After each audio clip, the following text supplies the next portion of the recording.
playing, and it's like an actual friend right next to you. So, yeah, camaraderie. What about your relationship with Tyree? You guys always kind of going back and forth. He's alright. He's cool. Yeah.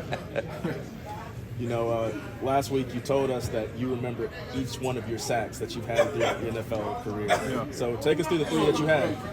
Okay. All right. So the first sack, the play before, I tried to do like an outside club, but then I slipped.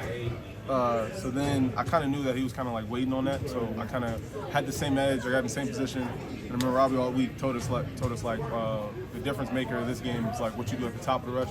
So then once I got to the top of the rush, I kind of saw Pat, and he was kind of like looking like he was about to step up. So I just spin aside, got the sack. The second one, I think that was the one that I pushed him out of bounds. I didn't know it was a sack until they told me at the end of the game.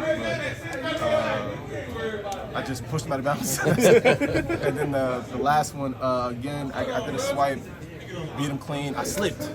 And then Maxx came through and got Patrick Mahomes to kind of loop around. And then once I saw that, I knew it was my time. So I popped right up like the floor was hot. And then, You talk about kind of the slipping. Yeah. You know, you talk about the weather conditions you had to go through. How hard was it to relentlessly rush like that on wet conditions against a guy like Patrick Mahomes?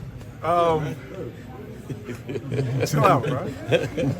I'm sorry, what was your question? How hard was it to have to get after Patrick Mahomes as much as you did, especially with the weather conditions? I would say it's always hard to get after him. Even our first game with like the ground wasn't slick and stuff like that. So I just think that what it comes down to is just 4 equals 1, just everybody covering everyone, and you just kind of just running all day. So.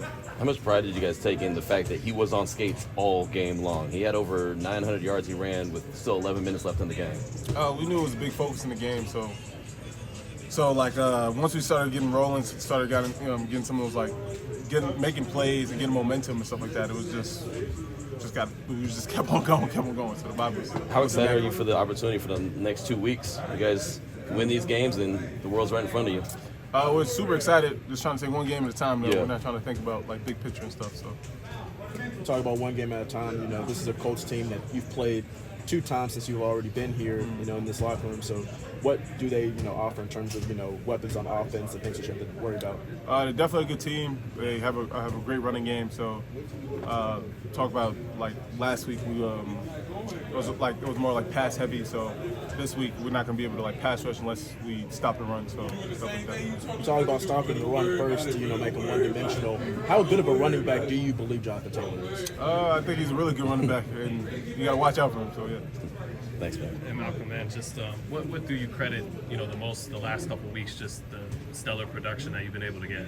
I would just say just working hard and stuff like that. But I feel like all season I've been kind of like playing good and playing well. So I would just say all that comes to like I said it a whole bunch of times, just being fortunate enough to be around a whole bunch of good rushers in my career and stuff, and then being around Maxx every day too. So yeah, how much does getting one-on-ones on the edge does that help your game with Maxx getting a lot of attention on the other side? It definitely helps, especially when it's just you and an O lineman, because chippers can mess with your alignment and all that stuff. So it's definitely I'm definitely fortunate. So. And lastly, man, how much issues do you think your speed gives guys on the edge?